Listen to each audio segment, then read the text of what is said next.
Bro, पारव मेरा बेटा है और कथा मेरा प्यार। प्लीज बिलीव मी, हम तीनों का जो रिश्ता है ना वो बहुत गहरा है यार। तुम्हें वक्त चाहिए था, राइट? लेकिन अब वो पॉसिबल नहीं है। अब तुम्हें डिसाइड करना है व्हाट मेक्स यू हैप्पी है। मेरी खुशी आरव और रूही की खुशी में।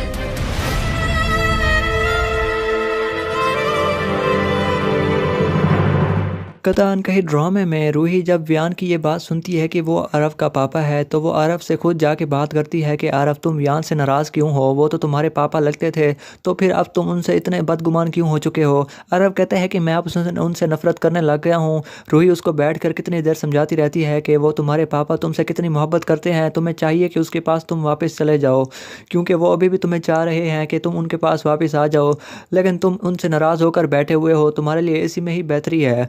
आरव कहता है कि मैं सब कुछ अच्छे से जानता हूँ, वो मेरा दोस्त भी था और रॉबिन भी था, लेकिन फिर ऐसा हुआ कि मुझे उससे इतनी नफरत हो गई कि अब वो मेरे सामने ही नहीं, बल्कि मुझे अब उसका नाम भी सुनना नहीं पसंद और ना ही उसकी शक्ल देखना पसंद है।